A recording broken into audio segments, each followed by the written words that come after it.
Welcome to Huddle for Success, real talk, real goals, and real results, where they help you make it happen in your life and business. Your hosts are Mark Bruce and Duane Gibbs, and they're here to help you level up your mindset, growth, and your success. Whether you're after personal growth or financial growth, they have you covered. Now let's huddle up.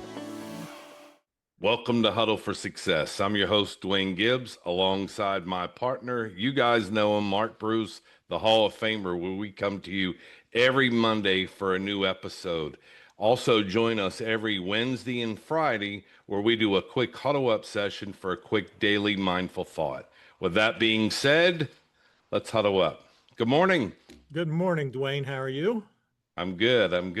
Looks like we have a special guest today. We do. I am very excited. We have a very special person on our podcast today, Diana Perry, from a very small town in North Carolina to now still living in a fairly small town in North Carolina.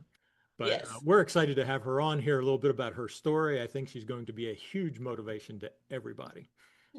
So, Thank you. I'm glad to be here this morning. Thank you for having me.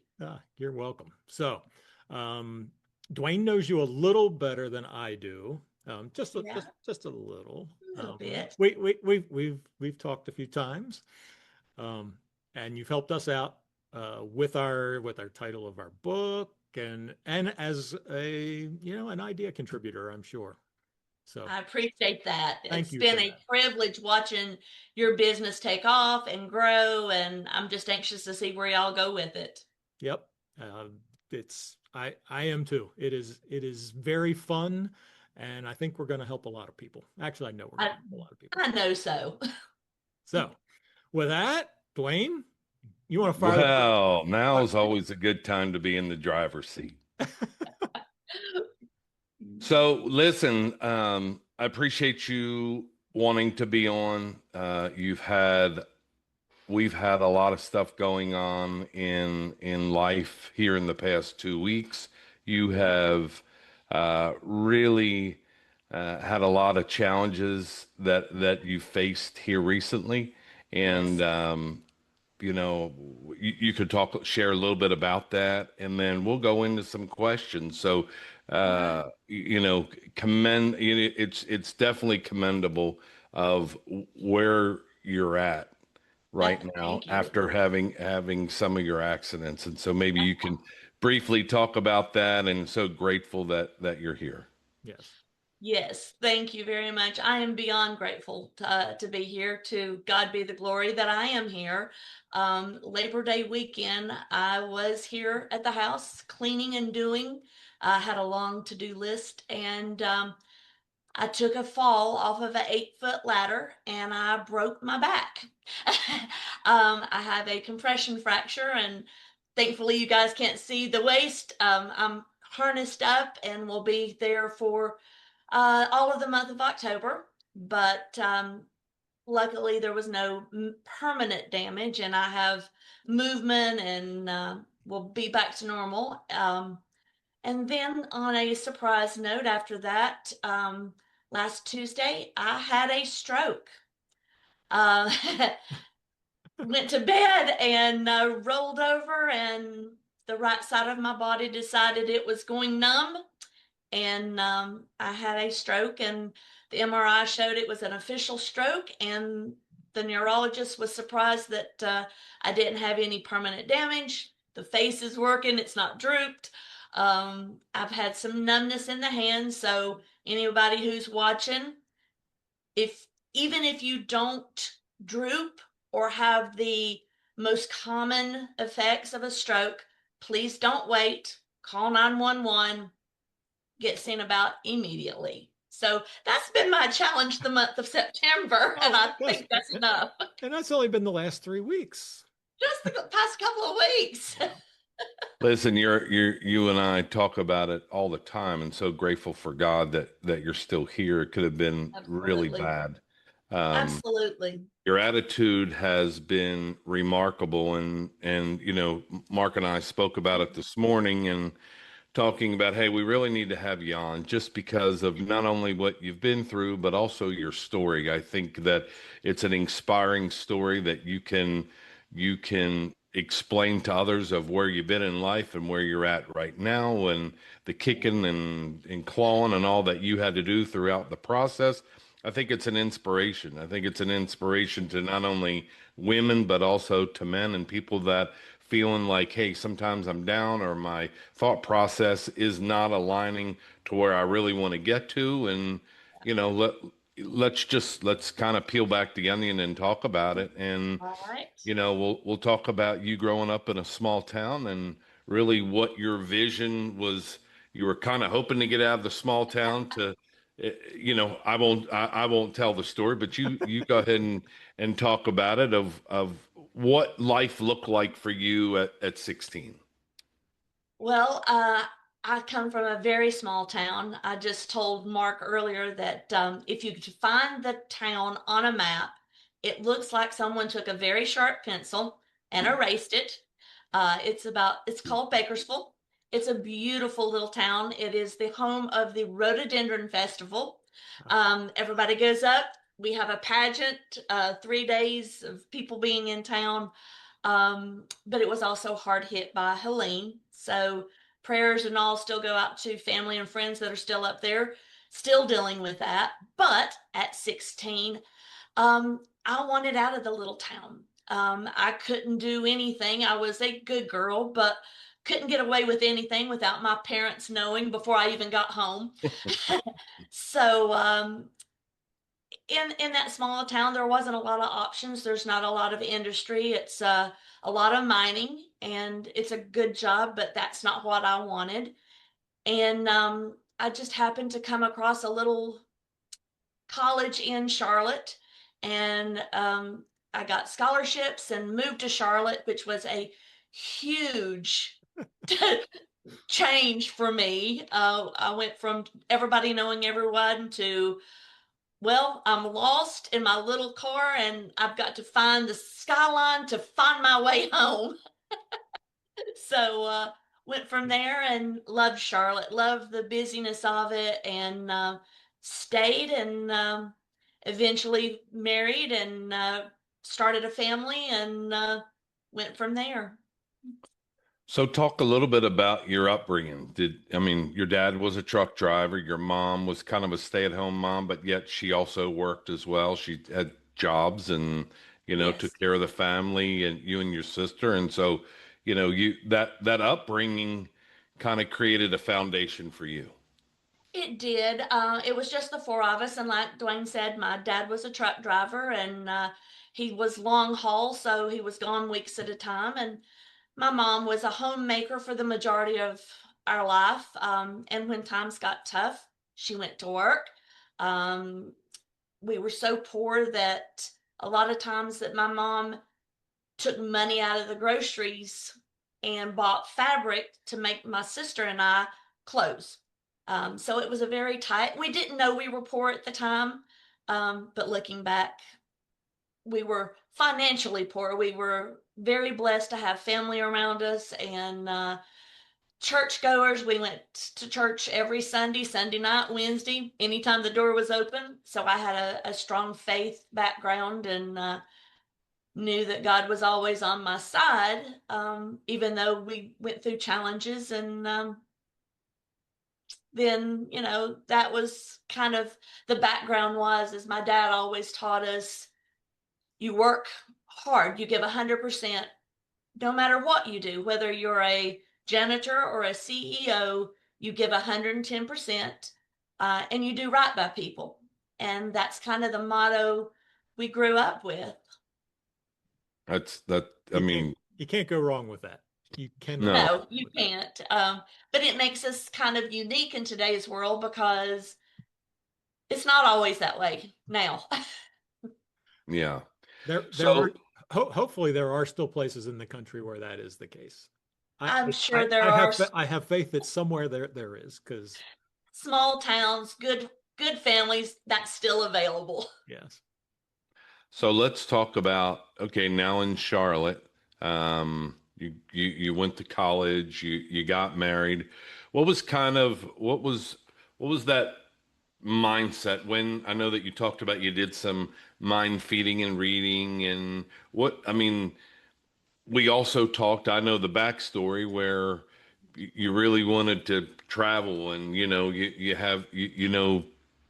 have friends that their kids just traveled abroad and at some point you wanted to do it. You're grateful that you got married. You're grateful that you have a son and there Absolutely. were big plans and so kind of talk through that. I guess I want people to know of, were you always looking to just have that family or did you want to become Oh, an entrepreneur or what was that mindset? honestly, I always seemed like I wanted more. Grateful for what I had, which Hmm. is highly important to be grateful for what you do have. But I also felt like never to settle. Always strive for more. So I was always looking to be around people who were motivational, people who encouraged me to read. I love to read, and whether it be fiction or, other books that just inspire you. Um, so that was important. And I wanted to instill that into my son. And I wanted him to know that whatever he wanted to do, if he worked hard, got a good education, he could accomplish it. And proud mom moment. He at 9 told me what he wanted to do, and he had a very set goal for that. And now that he's 30, he Hmm. has accomplished all of that. And I can just look back and see that 9-year old who said, "Hey, this is what I want to do." Um, he was focused, he was driven, and of course, being the mom, I like to take credit for that, because I encouraged it and wanted him to be strong and independent, and that is exactly what he is. Yeah. When Duane told me the story of your son, I was like, oh my gosh. I have never heard of a 9-year-old want have such lofty aspirations at Yes, 9 and then yes. actually do it. And Do it. yeah. Yeah, he knew what he wanted, and I think I've told Dwayne the story. My son, unlike me, is very articulate. He can analyze and he presents himself exceptionally well. And he was 9 and I forgot what the subject was, but he was arguing with me like a typical 9-year-old does. Hmm. And of course, I was going, but you need to look at this. And at one point, he backed me into the corner, and I had no more explanation. And I knew right then that I was in trouble and that he should have been a lawyer, which is not where he went. But Yeah. he had a plan. He went through school, um, went into the JROTC, went into ROTC at Appalachian, and go Mountaineers, and joined the military, has traveled, followed up his military career with a job in a company that he loved, and then it has led him into the field he is, which is a little more advanced than that. So We'll leave it at that. Yeah. we'll leave it at that. I don't want anybody knocking on my door. His resume is very impressive. Yeah, Thank you. it's over the top. Knowing Justin, Yeah, he's such a methodical thinker. he is. Um, and just really you could tell he has great values. He came from a great home. Um, Thank you. and his grandparents on obviously your mom and Yes. his dad's mom and dad and lineage of Yes. cousins and all. And so it's you guys were a really, leave it to Beaver family, so to say. I mean, So to you, say yes. yeah, I mean, you were. I mean, you Yes. took family vacations, and you guys did things on the Yes. weekend and church and all. And so Yes. that was that's a positive mindset. And then you were a soccer mom Yep. that you I love did. sports. You're a I unfortunate. love sports. Uh, For a female, that's kind of unusual, but I do love sports. I love watching football and basketball and All right, who's your favorite? soccer, obviously. Who's your favorite team to follow?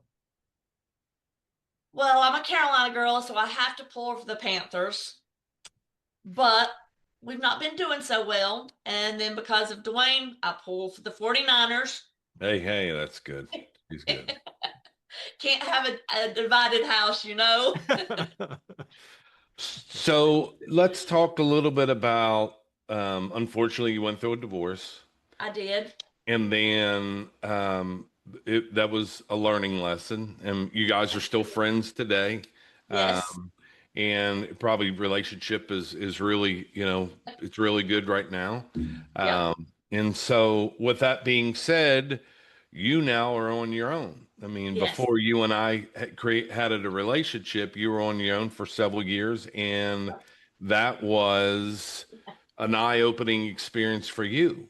Yes, to say the least, because my intention was to never be divorced, obviously, but it happened, and I found myself midlife uh, learning to start over. And that meant job, friends, family. I mean, not family, but friends. And I had to start from rock bottom again. And fortunately, I had some people around me who supported me and was always motivating, telling me, you need that person, you can do it. And sometimes I didn't believe it, but I believed that they believed in me. And I had to learn how to have a home, a budget, find a job that would allow me to have income that could sustain me. And it's been an adjustment. But I'm here to say for anybody who is starting over, you can do it. You just need to change your mindset, set some goals, look at some affirmations, which your guys' books is a great reminder of doing that. So yeah. Mark, do you have anything? Well, we all I go through gave you so much there. we, Sorry. no, No. we all go through challenges, and everybody hits a hard spot every now and then. What do you remember one thing that you thought that when you felt like you were stuck and you had to find and you had to start over? Was there one thing that you did? Was it prayer? Was it meditation? What do you Yeah. think? What do you think helped you get through the most? Honestly, prayer is the biggest thing. I rely a lot on my faith. Um, I know I'm never alone because I have Jesus with me, and that's really important. But also, I started listening to kind of mind feed items that things that motivated me, whether it be a podcast or just, I hate to say it, even TikTok. You get those 3-minute little videos of somebody going, hey, let me tell you how to get up, take a deep breath. I love Gary Brecka. I don't know if anybody follows him, but he's a into health, and one of his things is just to get up, step outside, feel the sunshine on your face, take a deep breath. Simple things that doesn't cost you anything, but you can do it. And so I started mind feeding and listening to people who motivated me, whether it be Gary Brecka or someone who inspired me to change my outfit or declutter or just different things like that. So the one thing is just prayerful gratitude. It's funny. Social media, it gets a bad rap, but if you want to find good things on social media, they're out there. And Yes. if you watch the good stuff, you'll be fed more of the good stuff. If you watch Absolutely. the silly stuff, you'll be fed the silly stuff. And yes, it's okay to have fun every now and then, but yes, it is a good place to find good motivational ideas. it is. Along with reading books that inspire you. I know you're a big reader, and I've heard you on the podcast talking about someone who inspired you. So, yep, I had a good friend that I met, and I call him the professor because, man, if there was a business book out there, he'd read it. Yeah. And it was wonderful to have him as a friend because he could tell me everything about well, not everything about the book, but he did motivate me to read. When I got out Yeah. of college, actually, when I went to college, other than books required for college, I Yeah. think the only book I'd read was Wilt Chamberlain's biography. Oh, It's like Mm. I well, was a that makes basketball, sense since I you're was a a ball basketball, player. I was a basketball fan, and yeah, there's debate Yeah. as to whether he's the greatest of all time. I contend he is. Um, but I did not read a lot because I was a slow reader, and my dad did eventually introduce me to Think and Grow Rich, Yes. and that kind of between that and my buddy, that kind of started it off. Rich Dad Poor Dad books became part Yes. big part of who I was. So It's yes, important. yes, So I will brag on you for a minute. Before we got together, you started a new job where, let's Yes. face it, you work at a 9 to 5. It was, you worked part-time for the school system. Yeah. Your sister is long, you have long lineage of teachers and educators in your family, your brother-in-law, your sister, your mom, Yes. and Yeah. so your grandmom, wasn't she in the school system as well? Actually, my grandmother is a very inspiring story. My mom's mom Hmm. was a homemaker all of her life, and my grandfather unfortunately died at 55. And my grandmother had never worked.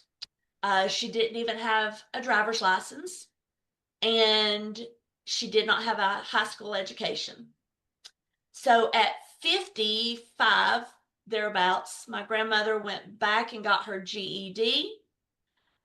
She learned to drive. She got her driver's license, and she went back to the school and worked in the school cafeteria as the lunchroom manager until her retirement. So from there, if you can't learn how to pick yourself up by the bootstraps, you never will. Yeah, so long lineage of being in the school and education Yes, arena. yes, So you did that part-time as Justin was going to school, I and did. yeah, and so bragging on you, once you got a 9 to 5, you didn't know what that what the outcome was going to look like, but No. rapidly through with being with the company for 6 years, you have Yes, definitely climbed up within the corporate ladder of its own hub. I would say that there are yes, several facilities throughout the country, and yes, you're an office manager to where yeah. you do very well at your job. And so Thank kind you. of kind of talk about that. I mean, is how did you get there? What was the thought process? What was there, nothing was going to stop you? Is that really what you wanted to do? I mean, let's talk about that a little bit. Well, like you mentioned, I was a stay-at-home mom for the majority of Justin's grade school. And then I decided I was mommy volunteering at the elementary school he was in, and an opportunity came up to be a teacher assistant. And I said, well, I'm here all the time. I might as well. So I did that. I was a teacher assistant for 5 years. I drove a school bus.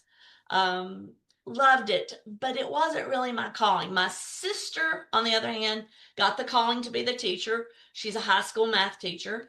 Um, Bless her. Mhm. But elementary was not my thing. As a mom, I wanted to take all the kids home and take care of them, and you just can't do that. So I left the elementary school and I went to the high school, and I worked as a substitute teacher. But I did full time, long term subbing. So I filled in for pregnancies or um, people who needed to be out. One gentleman was out to see to his mother, just various things. So I had a wide variety of experience. I did principles of business for an entire semester. That's my background, is business. But I also taught the ag department for a teacher that was out for maternity, and had the privilege of taking the students to the state fair, They did show cows, that kind of thing. So it was a great experience, but it wasn't my thing. So after the divorce, as the divorce was happening, I knew I had to have a job and that was going to sustain me. And I went and I was working, believe it or not, at a tanning bed. And Hey, Mark. Hey, nothing wrong you with that. had a tanning bed business, didn't you? We own 5 locations. Yes, we did. I Largest thought in Maryland. Largest in Maryland. I thought so. So I was a middle-aged girl cleaning the beds, and I then in that job decided to I didn't want to clean beds, so I moved up. I was a manager of the tanning bed salon, and unfortunately, I was dealing with young girls that was coming in or guys that they wanted to go see their boyfriend and not work. So I had a client, and I asked her. I said, "Shauna, you've got to find me a job." And I've done several different ones, and she came back and she said, "I found this job for you. But it's a small company, but I think you might be good at it." And I You went can give in. a plug. You can give a plug out to Eddie Kane Steel. Can I give a plug to Eddie Kane Still? Sure. Best company I've ever worked for. It's a family-owned business, but there's 10 plants across the U.S., Kentucky, North Carolina, California, up north, New Jersey, that area. And but anyway, I interviewed and I really wanted the job.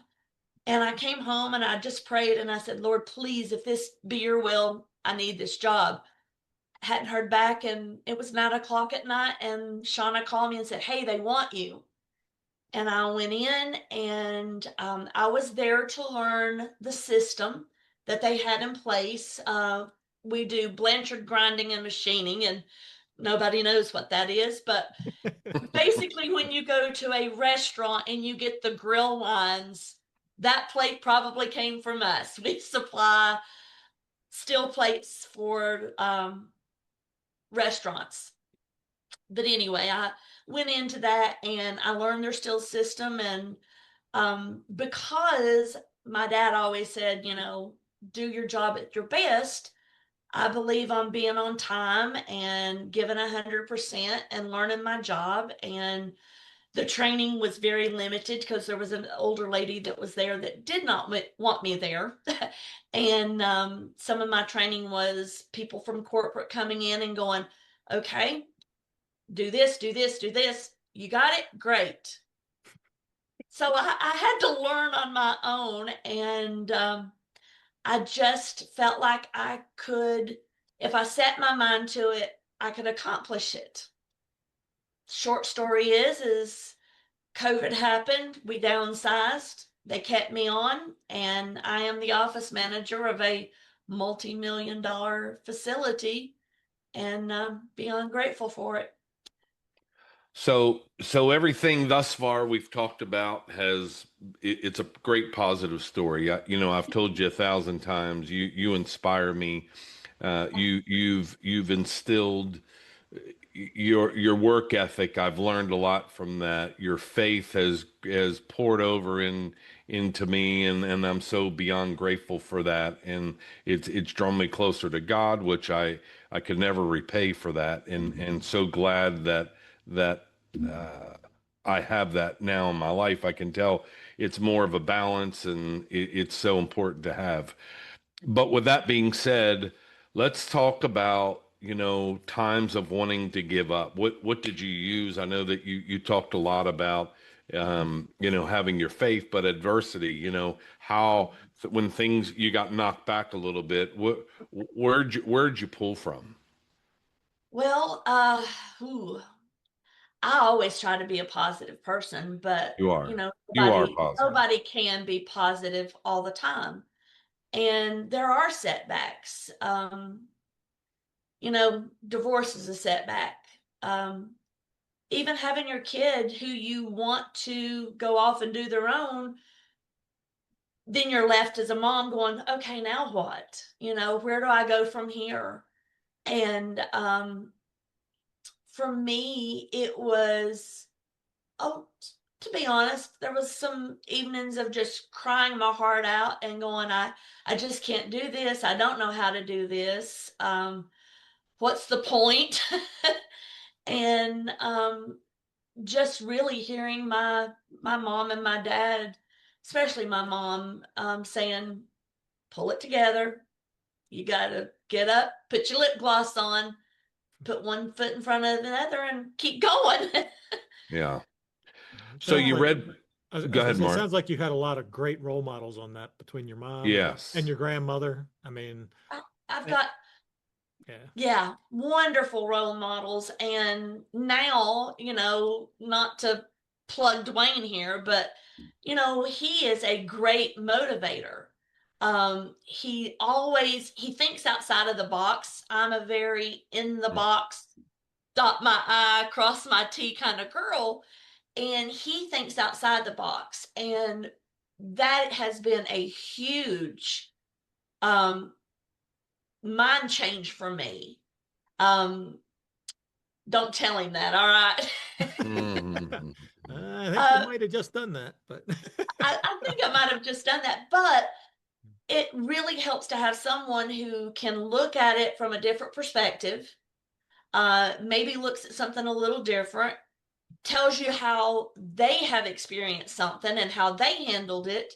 And you may not always go with that option, but it's great to hear, and it inspires you to be better than you were the day before. yep, absolutely. I agree with that. Yeah. 100%. Well, I appreciate you not telling. Oh, So, I wouldn't. Sorry. Playbook for Life. Yes. You were one of many who we reached out and had you read it and give Yes. feedback on it. Grateful for Yes. that. And so I would say the younger Diana Perry, what Ooh. what would you say to a younger Diana Perry that had that book in her hand? And Oh. what's that look like? What's that look like for her?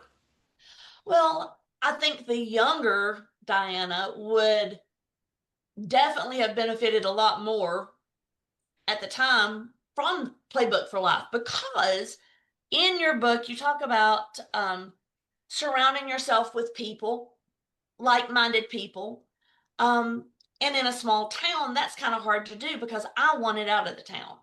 So if I'd have had people that maybe had gotten out of town, maybe had made some financial decisions that my family weren't aware of, that could have changed some things. Um, the young me didn't know about goal setting either. You talk about that in your book, about goal setting, having an action plan. Um, my younger mentality is just pull yourself up by the bootstraps and keep going. But Yeah, but having a goal plan and action plan, and then of course have an accountability partner. You talk about that in I think it's chapter 6. um, I love the book. I've read it, I've reread it. So that would have been different for the younger me. For the older me, this book has been a great reminder to do the following, to realize you're not too late to the game. You can reinvent yourself, but you need people around you who can guide you, advise you, support you.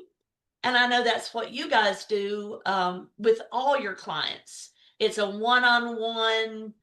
I get the privilege of Duane personally, but I know you, Mark, and Duane both do this for your clients. And it's whether they're looking for a business outlook,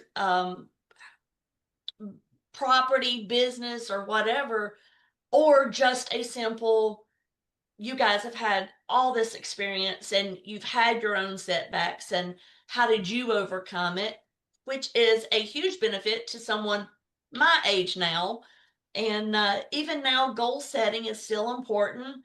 um, Duane and I talk about how we have a year I call it a to-do list. That's probably uh, not a good thing, but I call it a to-do list. It's a goal of where we want to go, together individually for the year. And then we break that down into how do we get there each month? Well, what do I need to do each day to accomplish that monthly goal? So the book is just a great reminder to stay focused. Thank you. That's high praise. High praise. Yes, very much so. It's Very much great. so. I've read it a couple of times. I mean, I was privileged, you guys have let me read it from the inception, and yeah, it's just, I recommend it to everyone. I gave it to a coworker who was looking, he's kind of young, he's in his 30s, and he was looking to maybe have some, oh, I forgot the word just as soon as I started. Wealth that is continual. What's that word? Generational wealth. Generational wealth. Thank you. And he was looking to build that because he's young and he just bought his first home in his 30s. And I said, listen, read this book, get connected with these guys. You won't regret it. Yeah, he's a good guy. Yeah. So He's a good guy. I just know you guys can help anyone regardless of stay-at-home mom, not the CEO of a company, but you can also help the CEO of a company. So wide range of us here that you definitely benefit us. Appreciate the plug. That's good. Thank you. Yes. Mark, you have anything else? No, I love hearing your story. It's so motivational. Duane talks about you every day, and I'm so sorry. No, it's all a blessing. You're a blessing. You've been in our prayers for the last month for sure. Yeah. Yes. Please continue to pray. I'm not out of the woods. I'm so glad you are doing as well as you're doing. Yes, me too. He shared your story of the same instance with your family, and it's a blessing that I am healthy and where I am today. Yeah, my dad fell off a ladder and broke his back, and he was paralyzed from the knees down for the rest of his life. So I am not allowed on ladders anymore, and I'm okay with that. Yes. Well, I hope you are too. Well, she's off the ladders. She's always on the ladder. It was just a freak accident. So, Diana is not one to sit still.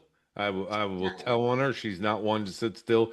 She is the most driven, gun-ho, Saturday worker that you just like, honey, slow down a little bit. And whether it's bringing out the chainsaws, some women you're scared to bring out the chainsaw.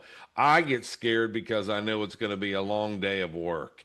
And so she even though she's very, very attractive, she also can pull her hair back, put her boots on, and go out and cut trees down and work hard. So I appreciate you as always. I try and tell you every day, your work ethic is incredible. Your mindset, your positivity is incredible. And so as a guest, appreciate you being on. I think it will add a lot to our audience for people to see that, no matter where you come from, everybody has a story and there's always an outcome, but you have to take charge of that outcome of whatever it's going to be. And so with that being said, again, thank you, Mark. Anything else? Yeah, just no, thanks so much. And we're going to have you on again because your message is so important that everybody. I appreciate it. I hope I didn't share too much today, but you guys, it's been a privilege to be on here, and anything I can do to cheer you guys on, I'm a great cheerleader. Yes, you are. Your support for Duane is very much appreciated. I know. Thank you. Hey, listen, we appreciate you, the listener, of tuning in. Join us again next week for another episode of Huddle for Success. Always join us every Wednesday and Friday as we come to you with a Huddle Up session, a 3 to 5 minute quick mindful thought. With that being said, stay huddled up. Thank you for tuning in to this week's episode of Huddle for Success. If you found it helpful and want to support others on their journey, share this podcast, leave us a rating, and drop your thoughts in the comments. We'll see you next week on Huddle for Success. Stay huddled up.